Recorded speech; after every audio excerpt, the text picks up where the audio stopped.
All right, can we see the screen? All right. I can't see you though, so someone audibly tell me. Can you see Yep, this? we can see Okay, it. thank you. We're good, Okay, thank Rex. you. I don't know why I can never sometimes figure this out. Old person's brain, sorry about that. Okay, aspiring principal fellowship, May 1st, session 15. And we wanted to just say too, we know this was a crazy day to have this session, but April is so nuts, the long extended break at the end of the month, the state testing, and we had some parent conferences in there, and it was just really not our desirable day. But we also didn't want to wait too far into May to have session 15 because it would have only given you a very short time to finish your final portfolio deliverables and get your presentation together. So we wanted some span of time between this session and our culminating presentations on the 22nd. All right. We'll just, as we always do, make sure we're in a place where you can focus in today, and we're going to record. Did you already hit record? I did. Okay. Just in case someone wants to see this again. I'm not sure that you would, but there's a lot of instructions today. So maybe it's helpful to have it to refer back to. So thank you. Um, we're, as always, focused on principal practices that move student outcomes. What are the most effective principal practice in causing learning, positive school cultures, and strong student outcomes? Those are very intentionally selected words in a way, and phrased in a way that I hope has a lot more meaning to you today than it did when we showed this to you during our orientation almost a year ago, right? So you're really thinking about, this role of school building leader. There are things that school leaders do as a matter of practice that as they grow in their competencies around these practices, they are more effective in causing learning to happen, not just for students, but also for adults and families and community, right? And it's all in service of creating a school that everybody wants to be a part of, especially students, and they feel supported in achieving strong academic and well-being outcomes, right? For the students. So we're all always getting better at trying to help students get better. So that's the program through line, right? So you know that the structures of the program which also include the coaching that you did with your aspiring aspiring assistant principal, really all work together to really have you continuously thinking about how to improve systems, structures, processes, that move student achievement. But during that, you're also diving into best practices and you're talking about them with one another. And you're also having this other thing happen in the background, your individual leadership development plan, where at key points in the year, you're thinking about what it is that as a matter of practice, you're getting stronger in and where you wanted to continue your growth and maybe where you're really reinforcing what it is that you were strong at even before you even started the program. But seeing the connective tissue across all of these things is, how we design the program for your leadership development, right? And today's focus is really about putting it all together. You're seeing yourself now as a leader of continuous learning. You're the leader of learning of your school. And what does that mean as a matter of practice? How do you go about cultivating those systems that are really cyclical, where you're constantly putting forth a vision for what good looks like, you're assessing where current practices are, and you engage people and build their capacities around looking at um, if students are progressing and making the advancements towards the outcomes you've put forth for them to accomplish, right?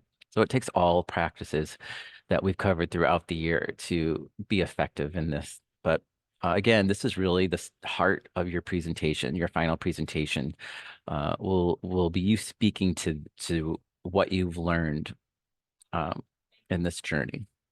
All right.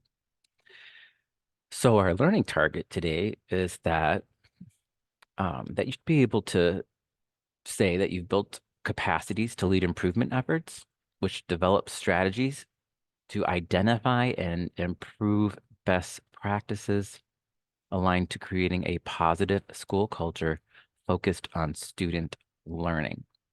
So you, as the leader of a school, are in a better position today than perhaps you were a year ago because you've intentionally engaged in learning and reflective activities in community with peers to get feedback on your practices that help you learn through a process of implementing improvements in a school that were centered on student learning needs, data-informed student learning needs, right?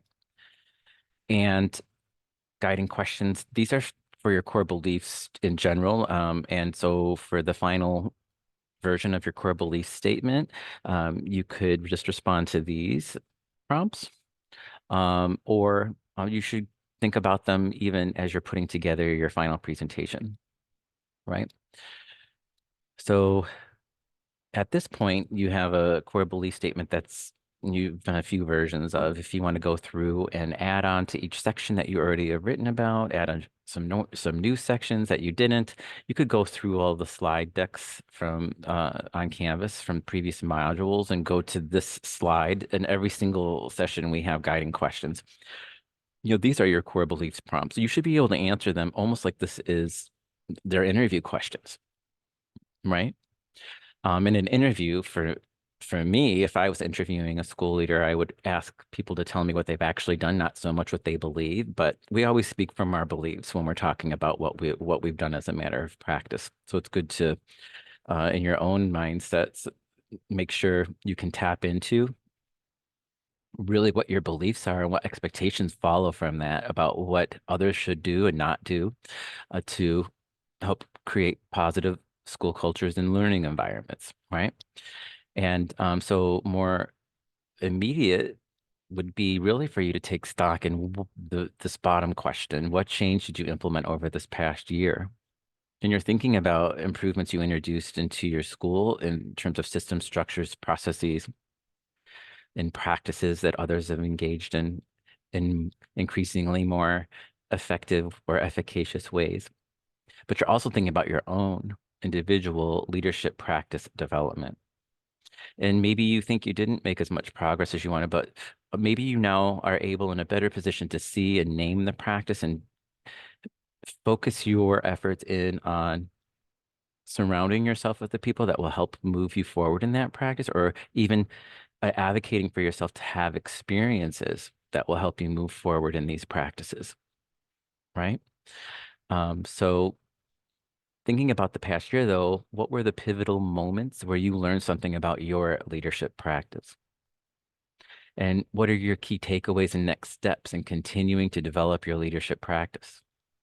So, as I was saying before, April 30th, sort of um, a stop and pause date for you to take stock and what this experience was for you over the past year, beginning in our orientation last year at the end of May, all the way through all that summer work you did and through all of our sessions and all the work you did in between. Um, you know, there were million things you did, but what were the pivotal moments that when you're looking back now, like, you know what? I remember this moment and why am I remembering this? What does this, why is this sticking in my brain a bit? What did I learn from this? What's my, analyze that a little bit and think about if, there's a moment where you had an aha or ooh, we're going to change the way we do things here, or I'm going to change the way I do this. Those are key things to zero in on for this moment and for your presentation, right? And then, as always, we know the work continues. This our artificial April 30th date is really just for us to take stock, but we know the work continues. So what would you be doing next? And overall, what were your key takeaways? That's really what I want you to speak from for your final presentation, right? And we'll go over in detail a little bit more about what that's going to look like. And so, but overall, we kind of went through the program in this cadence, but um, really focusing in on systems and structures to start, because we are first and foremost, school building leaders, the leader of all learning. So all of the systems and structures that exist in the school have to be aligned to the mission and vision of your school, which hopefully you've co-constructed and co-collaborated with people on creating, so people see themselves in it and understand it.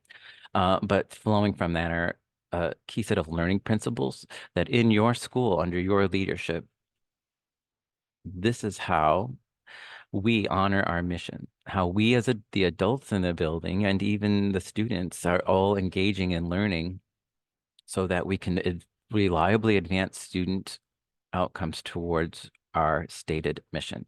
And what supports that is your curriculum. And how is it that then you do the results gap analysis? How do you know if you haven't put out an ideal future state? And this isn't just for student outcomes. It could even be for all the expectations that you have in school, in your school, for how work should be done. This is what great looks like. This is where we are now. And how do we move people's capacities towards great? Right? There's a constant gap analysis that you're putting in place, and our, improvement methodologies may not be the ones that you ultimately end up using or have used in your school, but that cyclical nature of collecting and like putting forth a goal that everyone understands why that's the goal, and pushing forward to identify here's where we want to be, but this is where we are. How do we get to this more ideal state? And doing that frequently enough so people understand if they're making progress or not and can make adjustments, um, really gets down to then the personnel. That it's always about people. How do we build people's capacities and moving toward that more ideal state? What more can we do for each individual or group of people or the teams or all those engagement structures with families or community to make them better and better, to advance all of this stuff above it, one, two, and three, in better manner. So it always ends up us having us articulating things a million times in a million ways over and over and over. But so it's clear to people what are the structures that we use in the school to move student outcomes? What are the policies that support that, and what resources can we feed into it? And these are the things that create our school culture. And so we always end with school culture in this program because we want to underscore the point that your culture is what you do and what people expect is the way to do things in your school. And starting from a state of, we're going to work on cultural issues first without doing all of the other work above this is to me flips everything in the wrong order.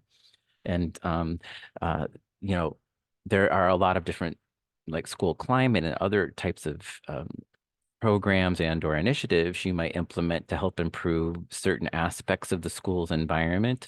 But when I go into a school or if I was looking to hire a future principal, I want to hear a lot more about numbers one, two, three, four, and five, and then I will assess what the school's culture is. It's very hard.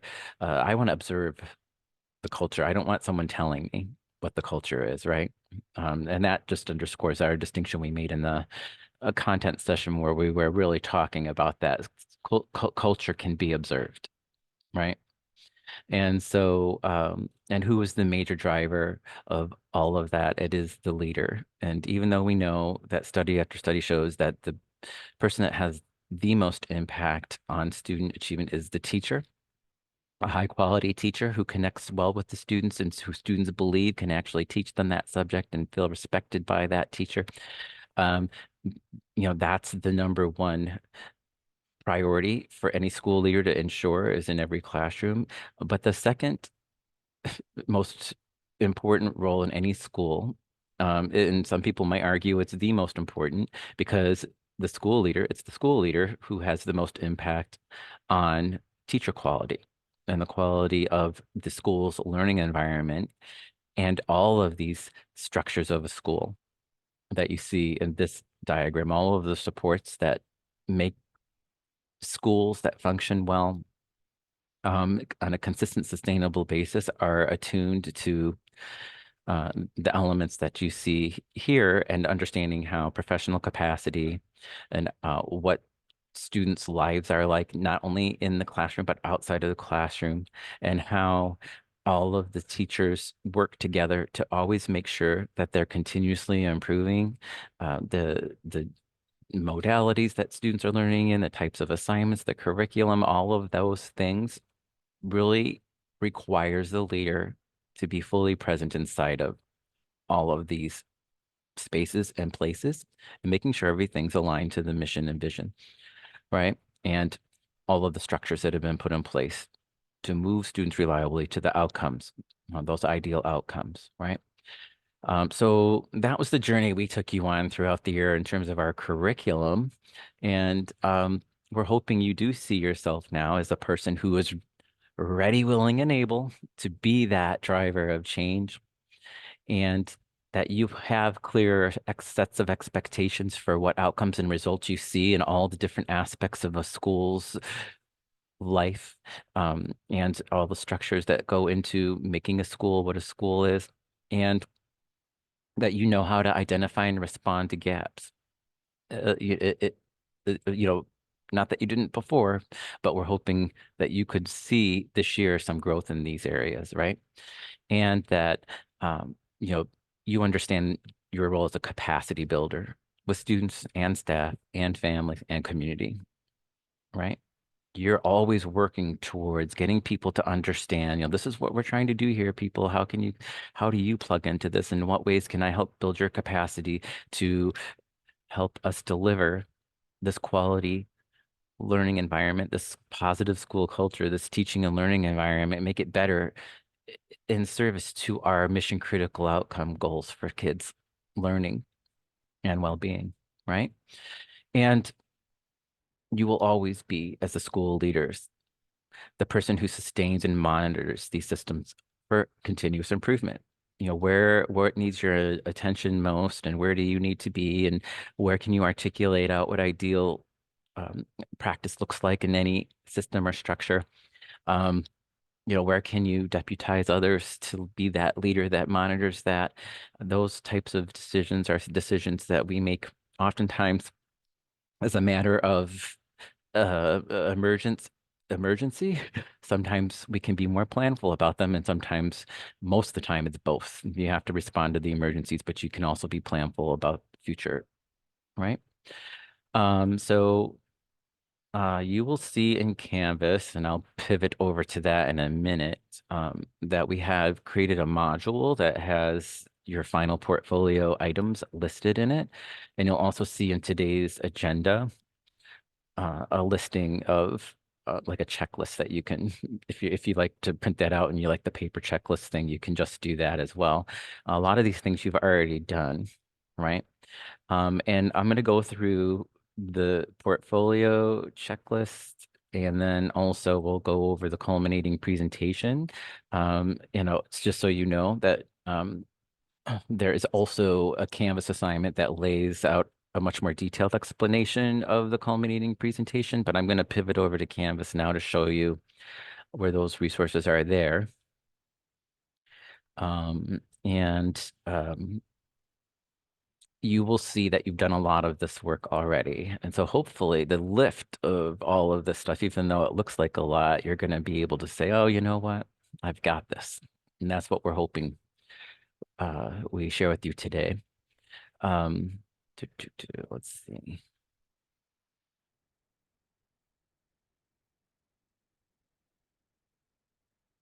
All right. So, okay. So, this is at the very end. So if you log on to Canvas and you see all of these um, modules, you go to the very bottom and you'll see a list of all the things that should be in your final portfolio. Um, and there's one thing we have to mention about the principal candidate pool. Uh, so before I go further with that, we ask you all to attest whether or not you are in the principal candidate pool. And we know some of you aren't. And we also know that because of budget cuts, They were not able to offer as many principal candidate pool sessions as they were planning to. So there's a backlist, a waiting list. So we are going to be able to, for anyone who is on that waiting list and waiting to take the principal candidate pool classes and assessments, we aren't going to make that a uh, something you have to have done by May 22nd in order to certify your completion of the program. We know that you're trying and you've been trying. And so, you will get a certificate of completion if you've completed all these other items that are in this final portfolio list. Okay. But once you do take the principal candidate pool, you should let us know because then we can go into the system, the leadership pathway systems, and update that you're an alumni of the program and that you're ready to be hired as a principal. Right. So we'll give you the paper certificate if you're in that situation. But then we'll wait to put you into the leadership pathway system as an alumni until you're actually in the pool because we can't say you're an alumni of this program unless you're in the pool. But we will let people know, that that you can be hired because this is the exception. If you are someone who is about to take over as a principal or has a superintendent that wants to hire you as an IA principal, you have to be in the pool, but the superintendent can expedite your do an expedite request to get you into the pool, right? But you can only do that with the superintendent who emails the pool to say I want candidate XYZ to be through the pool. So the only way they're going to be able to get you in quicker is if a superintendent does an expedite request. If you're already in the pool, everything I just said, don't worry about it. But we do want you to attest. It's very simple. It's easy. All you have to say, I'm in the pool, I'm not in the pool. We just want to be able to have a current inventory so we can stay on it for you. All right. Um, your final version of your individual leadership development plan, you can just finish the rest of the reflection sessions there. That's really for you. We don't, get too involved in grading it or whatever. So use it or lose it, but use it how you would want to in order to help you prepare for the final culminating presentation. So my recommendation is that you do all of these items in the portfolio um, before you start to construct your culminating presentation of learning, because the work is all a process, and it's a developmental process in and of itself that will help you reflect on what your key takeaways for the year are and what those benchmarks were that surfaced some aha moments that you might want to share in your culminating presentation, right? Your final version of your core belief statement. Uh, we did, we are going to ask you to do a learning improvement project reflection. So you could download this link here. You'll see it's again just asking sort of what you did and what your big takeaways are. You can also add here any artifacts that came out of your learning improvement project that you really would like to share as a reflective of the work you did this year. That could look like something that you created as a tool that came out of the process that teachers continue to use or families use or whatever it is that was the subject and focus of your work. Um, it could be another PDSA you want to share, whatever. You can upload as many documents as you want to this. And we'll be able to see all of them. You might not be able to see that we can see all of them on your end, but each time you submit something, we have a history of everything you've submitted, right? But again, the reflection shouldn't take you long. Just take stock on that. And then what else is here?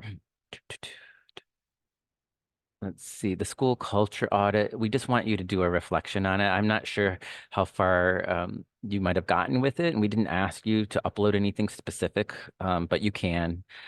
This is just really more about reflecting on how you as a principal would create some sort of tool, a walkthrough tool that helps you assess that the culture of your school is where you want it to be, and to identify any areas that you think are things to glow or grow, right? Um, And that should be very quick as well. That replaces your school visit reflections, which we weren't able to do this year due again to our budget crisis. You already did your headshot and resume a while ago. If you want to update it, we'll take a look at it. Go ahead and do that. And then finally, your culminating presentation of learning, which I'll go through right now. And then that final item you saw here, what saw there was just again an attestation saying I looked through the portfolio checklist and I can now say that I can check everything off steadily, right?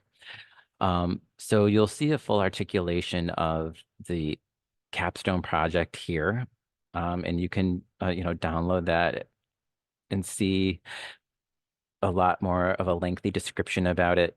But um, basically, I've given you reflective prompts, or Michelle and we've given you reflective prompts here, and these can be the topics of each one of your slides.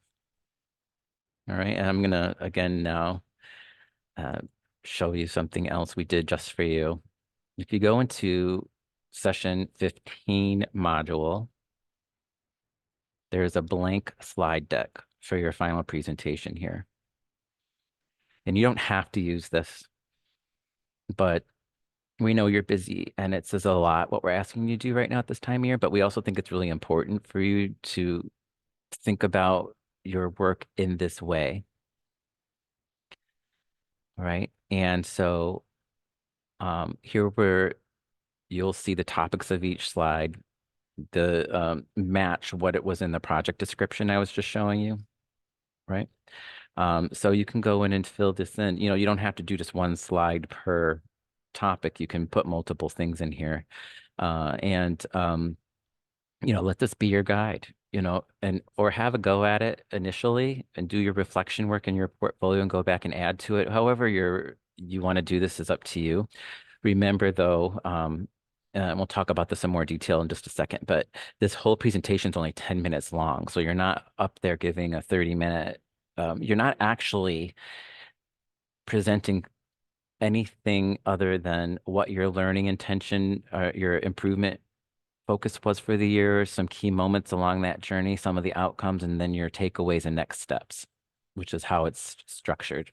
We want you to think, though, about the leadership competencies that you engaged throughout this work and do reflection on your leadership practice. And that's what the whole presentation's about, right? So I'm going to pivot back. Let's see. I don't know why I'm overusing the word pivot today. Okay. All right. So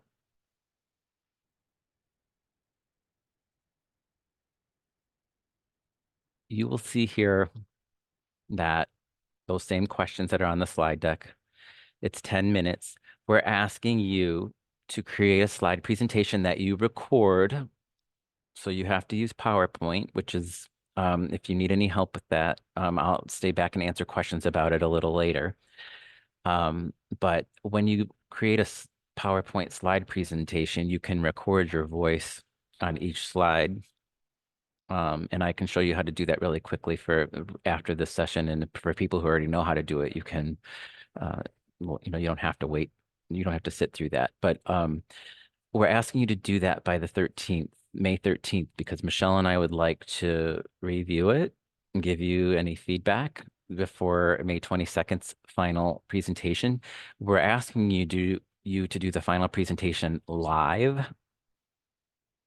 Um, so, and there's reasons why we're doing things that way. We can't sit through 33 live presentation and give everyone feedback ahead of time. So that's how we're going to ask you to do that for the May 13th thing. And then you'll get some feedback from us. So if there's something that maybe we thought you could emphasize more or less for your live presentation, then we'll give you that feedback.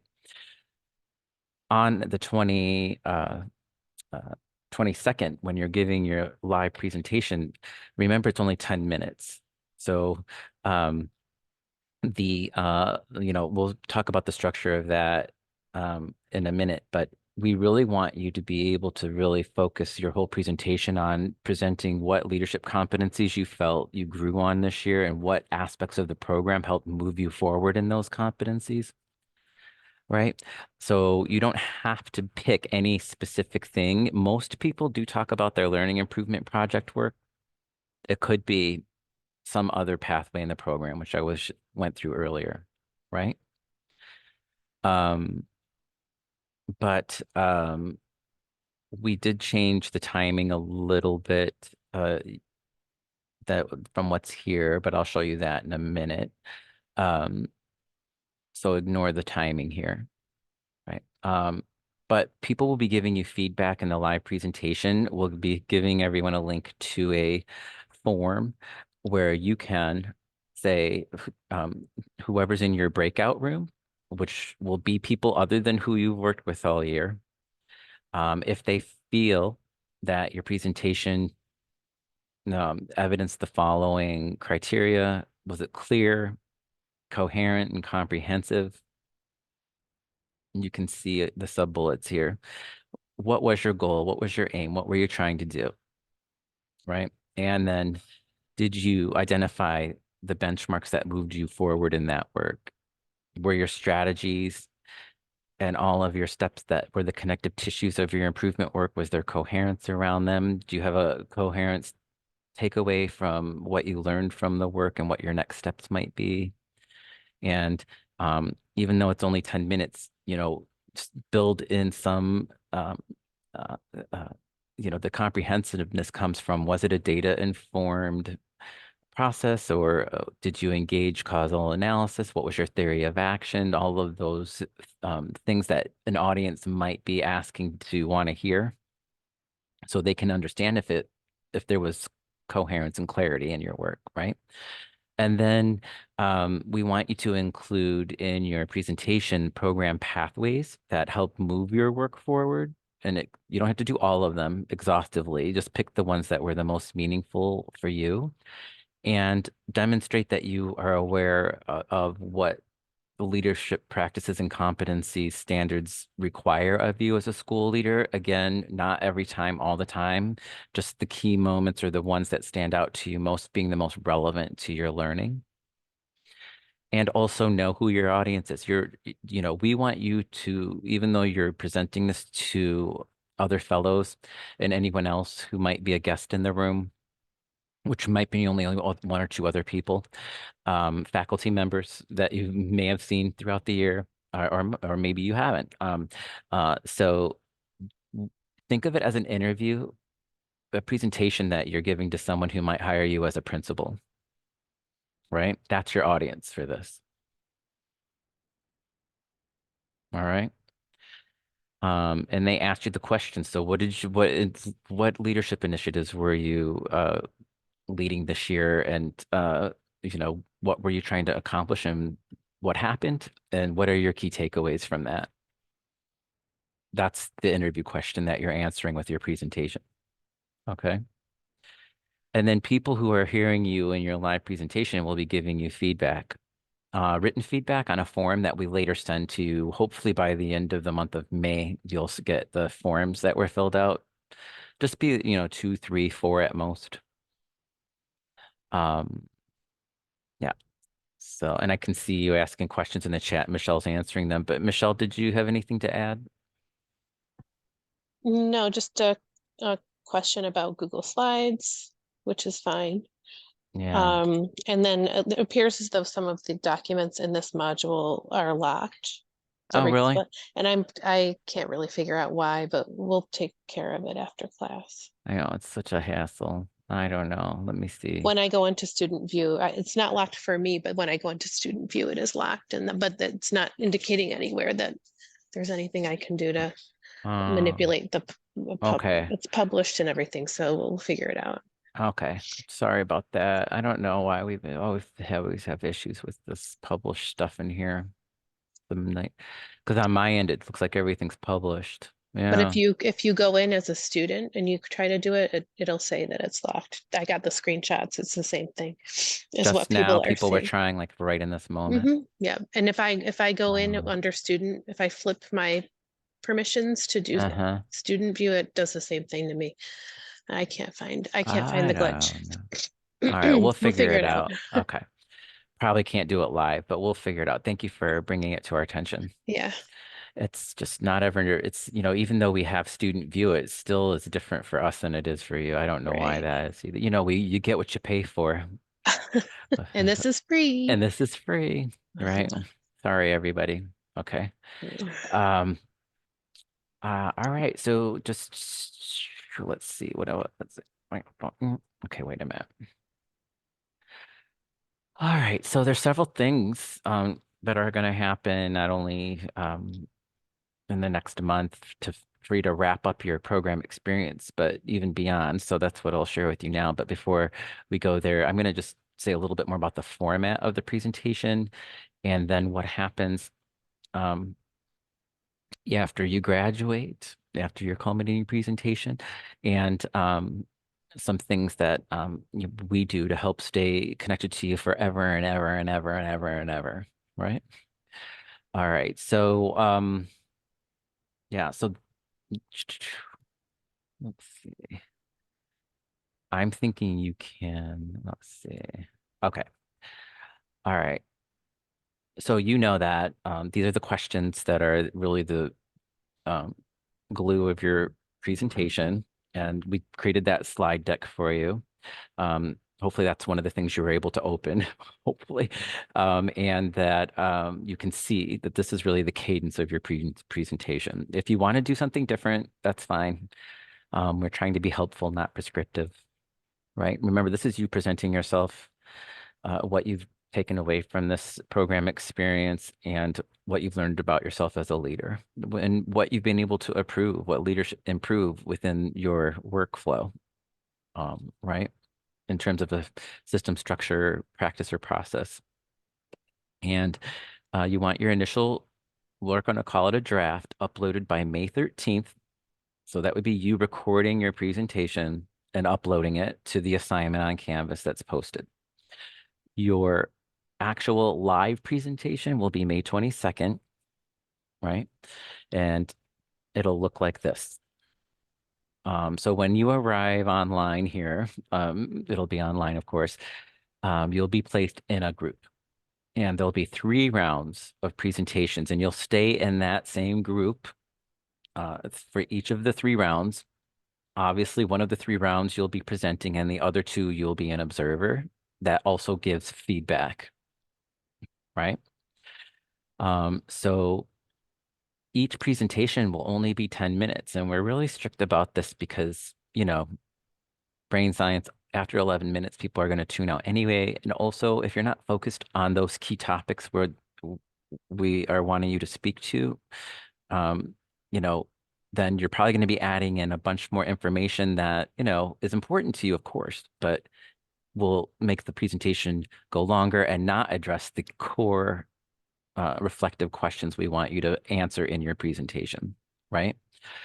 Followed by your 10-minute presentation, there'll be 5 minutes of Q&A. So the other people in the room will ask you either clarifying questions or even any other question they want to ask you. It doesn't have to just be a clarifying question, but that will only be 5 minutes.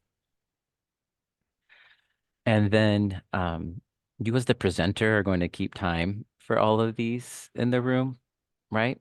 Um, you'll know because you're going to have already delivered a draft of your presentation recorded to Michelle and I. That'll hopefully give you the support you need to make sure your presentation's only 10 minutes. So you'll already know what it looks and feels like to not go over that 10 minutes. But we want you to make sure the Q&A only lasts 5 minutes.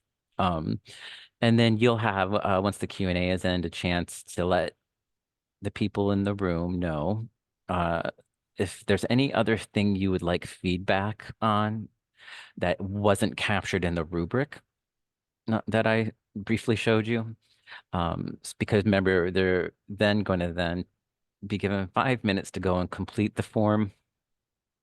And if there's anything specific you would like them to give you feedback on, they can put it in the more open-ended part of the form, right?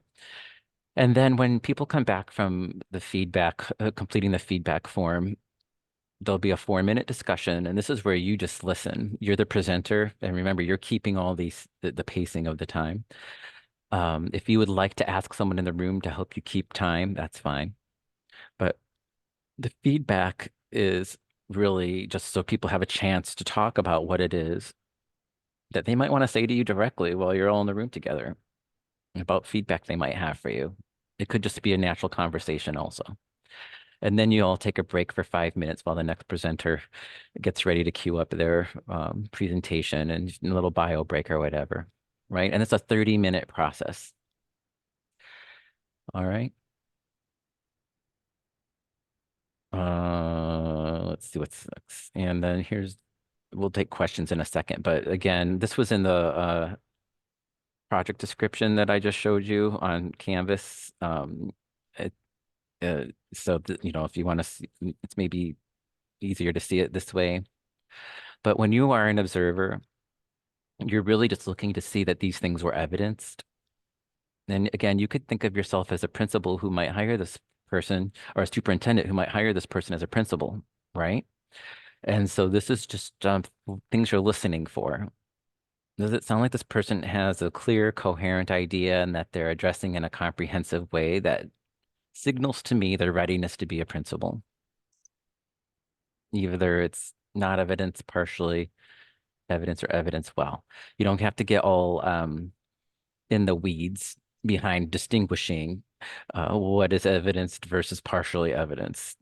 Just go with what it is in your heart and mind at the time, right? You're the interviewer, so you get to decide what the difference between partially evidenced and evidenced looks and sounds like to you, right? That's feedback for somebody. People that are superintendents might not all agree, but you're the superintendent when you're the observer, right? And remember, when you're giving the presentation, your audience is um, a superintendent who's looking to hire a principal. Okay. This gives you really great practice for interviews too, by the way. If you haven't, I didn't probably need to say that, but and then the second big chunk of it is um, that we're speaking now to what you've learned as a participant of a leadership development program that was specifically centered on trying to get people ready to be principals of New York City public schools, right? So they're looking for not just what you believe and what you think principals ought to know and be able to do, but also some dispositional characteristics about how you present yourself, right? And finally, they will give you feedback on these things, but also anything you as the presenter have asked them to give you feedback on. Okay. All right, that was a lot, but does anyone have any questions? Yeah, you can put them in the chat or say them out loud. There was a discrepancy with the due dates. Um, Yeah, go May with whatever. 13th is the due date Yeah, go for with all. whatever's on Canvas because when I did the Oh, agenda, really? Hang on. yeah, Because apparently there's something that says May 6th in Canvas. there might be something. There's different due dates for different things, Ah, but I see. Okay. yeah, there's different. So when I was thinking about the due dates, I was thinking about, not having everything due on one day, but what you Okay. might want to do first and then next.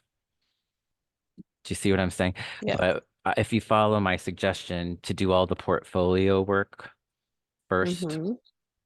that really will help you be able to put this presentation together better, I think. Right?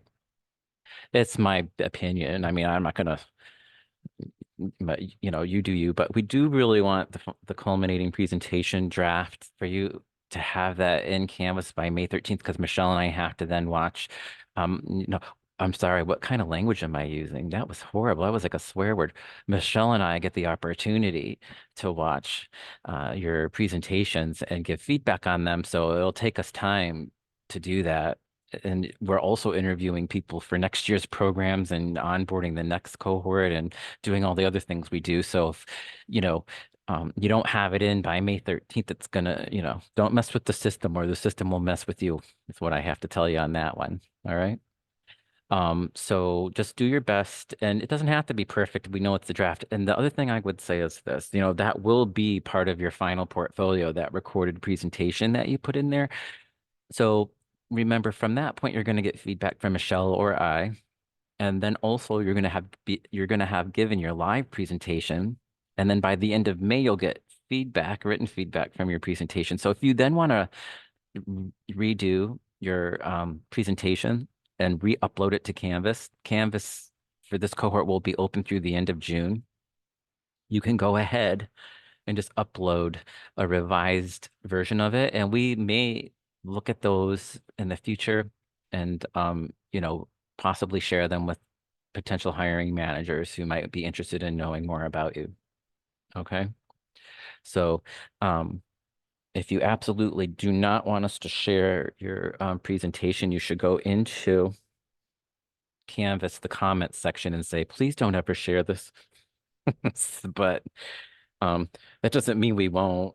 If we think, I mean, it would be a conversation. If you put that in there, we would call you or email you and say, hey, why not? And talk to you about it. We won't just, if you ask us not to do it, we won't just share it without not speaking to you first. Okay. Um, that's that. All right. Um, any other questions?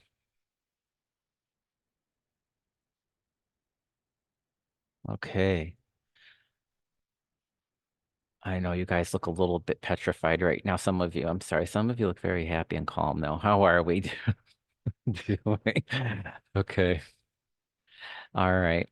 So, finally, we will now talk about what comes next. After all of this, and I really do think showing up in a space for your presentation where you're really able to present who you are as a leader is the thing that's at the forefront of your mind. And, bring a lot of really great energy to it in that aspect. Do you want us on video when record? Oh, you don't have to do that. No, you can just put your voice over it. If you know how to do that and you want to have your, I know PowerPoint has that thing where you can, like you're a newscaster, I think it's actually called that, something like that, telecast. I don't know. It'll put your video of your face while you're presenting on to your PowerPoint slide while you're recording it. You can do that. Yeah. You don't have to. Yeah. Could just be your voice. Yep. All right. All right. So, okay. So after you finish your portfolio items and then you create your presentation of learning and then deliver that on May 22nd, there's some other things that happen. You will be asked to do a final program survey probably in early June, and we would really like 100% participation on that. This one um, will be anonymous. And so you can say whatever you need to say, right? And give us good feedback to help make the program better, or let us know what you really liked about it so we can continue doing that sort of thing, or what could be different that would have helped you more. Those are the kinds of things we'll ask, right? The next survey you'll get is going to be your final self-assessment survey. And this won't be anonymous because we want to track, you did this at the beginning of the year and then the middle of the year in your ILDP and then at the end of the year. And we want to be able to see what you feel you grew in and what you didn't. And even there's been situations in the past where people said, I really rated myself high in one area at the beginning, but now that I know more about it, I'm not so sure. I would rate myself that highly on this day, but this is why, and so we would maybe be able to have conversations about that. um, and so it's important for us to know who you are for that one. And then the next one is something we have ready for you to go right this moment, is the career interest survey. So if you know you're actively looking for a new position, fill the survey out. This is an annual survey. Some of you who are Office of Leadership alumni from other programs may have already seen this before, but we try to ask every year. We do ask every year in some form or fashion, what it is that you are looking for as your next step. And we get it's a survey that takes probably a good amount of time. We want you to uh, uh, really give a lot of detail because it's really becomes about matching you to positions. And when a hiring manager, superintendent, or someone that works central or in a district is looking for people, um, you being specific about, what it is your experiences, what you're looking for, and knowing a little bit more about what types of schools, what grade bands, or what positions you might be looking for, and what your qualifications for those positions are, helps us match you to positions, and oftentimes positions that are where the hiring manager is actively looking for an actual candidate, not an internal one that's going to get the job anyway, right? So it's really important. Uh, we use the information that flows out of the survey throughout the entire following year. So it's something that is important for you to do if you're actively looking. And other members of our team will, that are just here in the Office of Leadership, the directors of the pipeline programs will be able to see because they also help match. So there's a team of people that do this throughout the year, right? Um, if you know that someone asked me, this might be a private question, but I'll just say general. I won't say who asked me. Uh, uh, if you already know that you're in the process of getting a position and or you're not looking, you don't have to complete the survey. This one's optional. All right. It is for people who aren't actively looking for a position in the next year, you can fill out the survey because it asks you within the first several questions, are you actively looking for a new position in the next year? If you say no, there's a follow-up question. And I really would kind of like to know, like you might say something like, I'm not really looking for the coming year, but I will be in the years after that because, so that information is helpful for me to know. All right. So you can still do it even if you're not actively looking. And yeah, I think that I answered the questions that came to me. If I didn't, sorry. Okay. Yeah. Yeah. And if you happen to know, um, if say you're going to be an IA soon, an interim acting, you may still want to do this because I do think it helps you kind of prepare for the um, C30, the initial interviews you might be doing, but this entire portfolio, the culminating presentation will help you prepare for that, and so will the survey. It just helps you sort of get very focused in on what exactly you're looking for and how you present yourself as a leader. Okay. And then finally, those of you who um, you'll be asked actually in your self-assessment survey if you want um, to get CTL. No, we won't do it that way. I'm going to send an email to all of you. If you want CTLE credit for being in this program, I will send you an email and that's optional, obviously. Some of you don't need it because you have the certificate, the older one where you don't need to have CTLE credits. But those of you who have the more recent licenses where you need to have CTLE credits, you will fill out a survey that basically indicates the number of hours that you engaged with this program. And, Michelle and I will then double check it with our records and we will issue you a CTLE uh, credits for that. Okay. All right. Uh, and then from there on forever, you're considered an alumni of our program. So we have people who were in APLI and then became principals and then became deputy soups, and even a few of them are now superintendents. And throughout their career journey, if you want to go to your next step, you can engage with us and be a part of our programs to stay connected with us, or fill out this annual survey we give out every year to let us know what your intentions are. And we will always, as long as they keep us around here, be in service to you to help you. Okay. All right. Um, and I shouldn't have said that last part. It sounds very ominous, but interesting times we've lived through the last 4 or 5 years, huh? So, and that's it.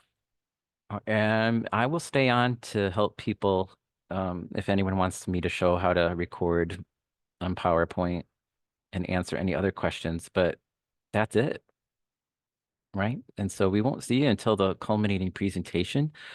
And I know you have a lot of like internal work to do and reflect on this experience and put together a little presentation, but it's been a real great pleasure working with all of you this year.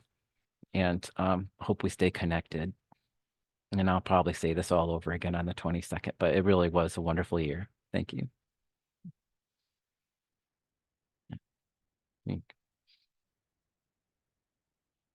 Is today's presentation on Canvas? You mean what we just did?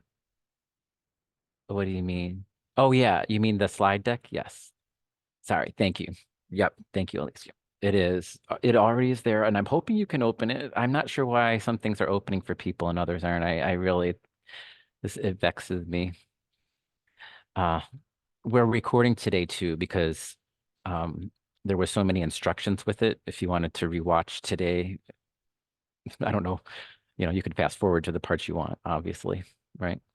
But we'll repost that. I'll put it in an email to everybody or put it on the Outlook invitation, right? Oh, okay. All right. So at this point, if you're still here, I'm assuming you want to see me show you how to do the PowerPoint thing and record. Okay.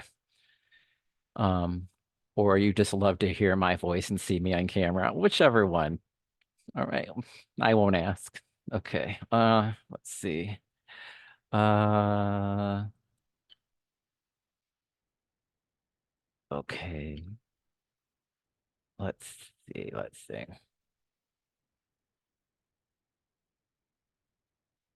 I'm gonna open the actual, let me close this one. Give me a second here to set this up right. So I'm actually gonna try to show you exactly how I would go about it from the tools you have on Canvas. Okay, share. So, all right. All right. So I would go down to session 15 and click on the final presentation slide deck, right? And this is something that you're going to want to download to your desktop. So you can see as soon as I clicked on it like that, it went down to I don't know if you can see this, but in my window on the lower left-hand corner, it downloaded.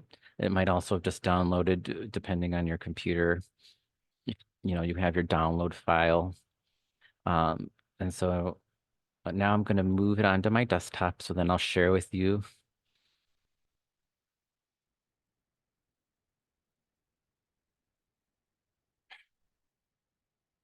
that. Stop sharing that. So then I just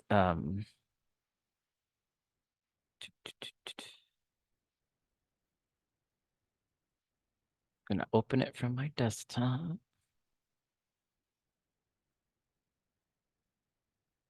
If I accidentally disconnect, I'll go right back in. I'm trying to push too many buttons right now. Sorry. Okay, I don't need that. Okay.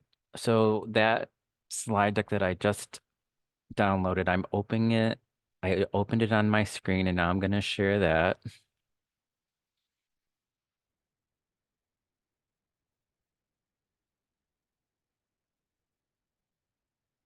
Okay, and that's what that looks like.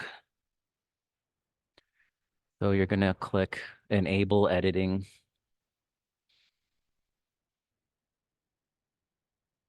and you can come up with a snappy name. My journey. No, I won't say something corny. I was gonna say my journey through self-discovery, but whatever, something. Um, all right. Okay. And then your name, and then everything would work like that. But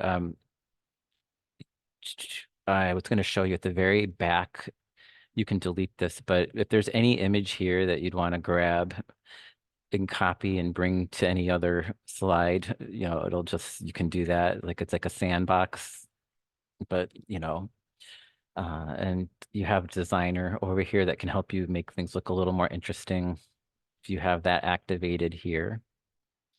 But I would just say to go and record your voice, go to record, and you can record from, oh no, I hate this little, there's a little tutorial here. So if that helpful, you can go through that, but I'm trying to get this out of my way. Okay, so then you go,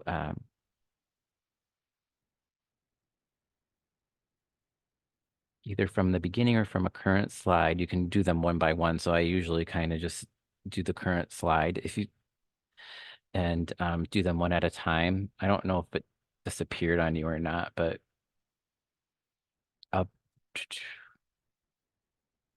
let's see what you can see here. Hold on. I want you to be able to see a different screen. Let's see if I can share that screen that just popped up. So as soon as I hit that record from the current slide button, um, this screen pops up um, with this big red button at the top, right? And this is where you're going to record. If you want to put yourself in the camera, you can click that. It's probably because I'm online, it won't let me. But when you're on your desktop without you being on a Zoom or a thing, it'll let you, right? But you don't have to do that. If you hit that, it'll put your little face right on the slide, and it'll be as if you're talking along with each slide. But as soon as you hit play, or it'll start recording. It usually gives you a 3, 2, 1. So 3, 2, 1. Hello, this is Rex Babish. Thank you for joining me for this presentation on something, Aspiring Principal Fellowship 2024 cohort. You can say however you want. You don't have to say all that, but I'm just showing you. So then when you're done recording, you hit stop. And if you don't, if you don't like it, you can always re-record. Let's see if it'll, and then I would just go to the uh, next slide and say 3, 2, 1 again. So my goal this year was to blank, and our theory of action was blank. Fill in a little detail. You might even have another slide. I could actually advance the slides and continue recording. It'll pick that up, but you might want to pause before you advance the slides just a little bit. And the way we went about implementing our change was we did the following major steps, and so you would capture some key steps that along your journey of improvement that you'd like to capture. And we had the following indicators put in place to help us know if we were making the progress we were expecting to see along the way. And these were our quality markers that we were looking for. And this is how we went about collecting evidence and sharing and talking about it. And my key takeaways from this were that, teacher teams need probably a lot more structure than I had originally thought, and I know now. As a leader, it needs to be very clear what my expectations are. When building capacity in others, there needs to be very clear protocols and processes in place so that we can standardize the most important work across multiple teams and share the information that comes out of it so that others know that similar teams went through a similar process. So together we can all share our information, knowing where it came from and why and what it's aiming to serve, which is student outcomes. So I would say I grew in not only operations and management around fine-tuning some systems and structures, but also building the professional capacity of my staff. Thank you. My name is Rex. Here's my phone number and email. Right. So um, stop. Um, obviously yours will be a little longer, but then you'll see that the whole thing was recorded.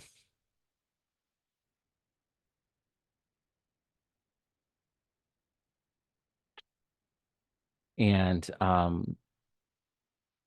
you can see the little speaker now on the slides. Everywhere there's any audio recorded, let me make sure you can share, see that. Okay. So you can see now that it recorded my audio on all of these slides that I just spoke to you about. Obviously, I didn't do the last one because I stopped the audio by then. And you could go in and click and oops, go in and click and listen and see what audio was captured on every slide and re-record any slides you want, right? So the next piece of this would be to then save it, save as. Once you're done recording or editing, you want to save it. Um, I'm making sure you can see this. Wait, yeah, you want to save this as you hit the drop down in MP4.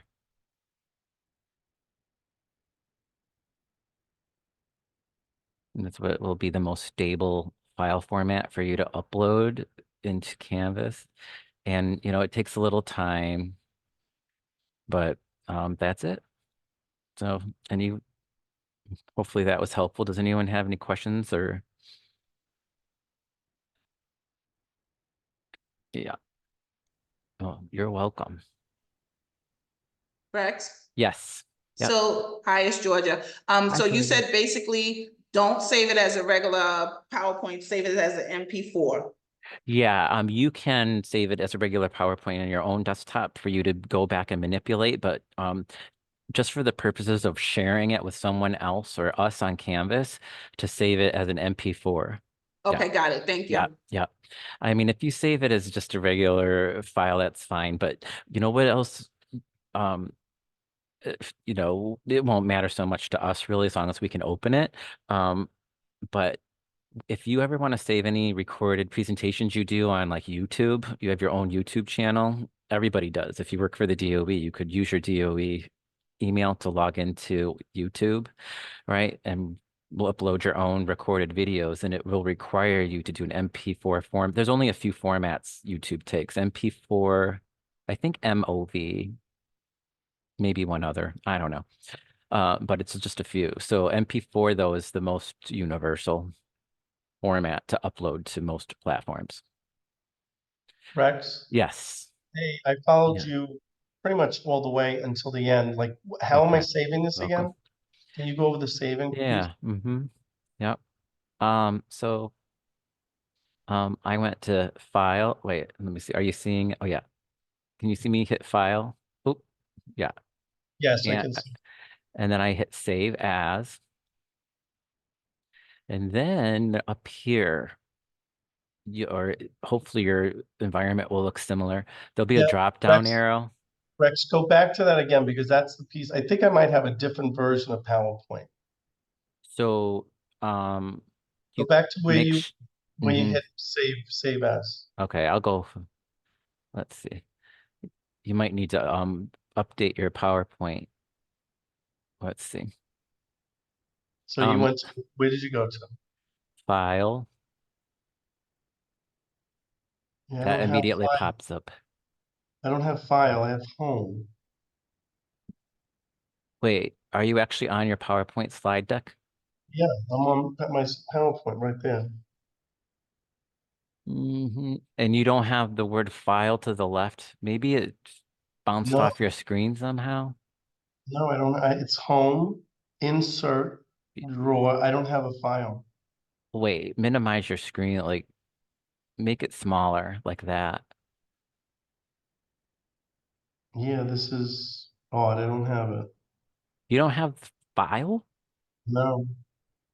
Yeah, look, I believe. I have, Well, there's something covering it. What is that? no, it's home. Wait a minute. Well, why don't we wait until people I'll help work with you, but I'm gonna want you to share your screen with me Okay. because we might have to go through and update your thing. But George, are your you on a Mac? I'm on a Mac, yes. Okay. oh You're gonna go all the way up to the top. Yeah, oh Above, where it's next to the word PowerPoint, there you have File, Edit. You yeah. drop down from there, oh right, you gotta put your cursor up to the top. all the way to the top. But I do see that I was doing that, but it's still not letting me, it's not letting me save it as an Okay, MPEG. okay. Can you share your screen? I'm on my laptop. I'm not on the same device. Oh, But go back to yours again. Show me again the saving. And I'm sorry it takes so much time. I no, that's just, okay. Mm. Does anyone else, but before we do that, does anyone else have any other questions? This might take some time, George.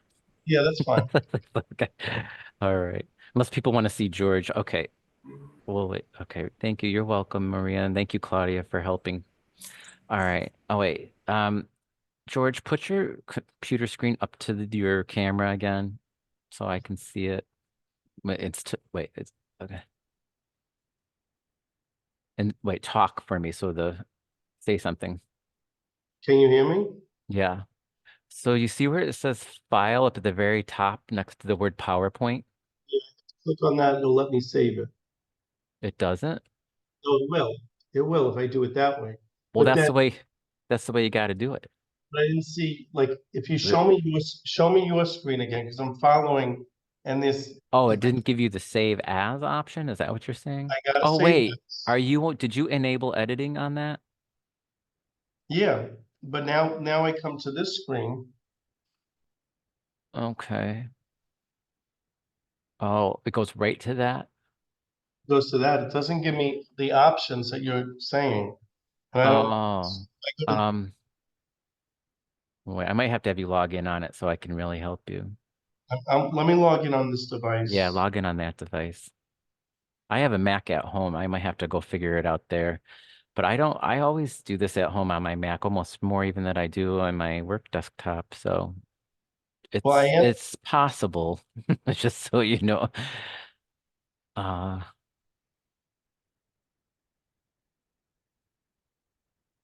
I like the hair color, Litz. I love it. Hear that?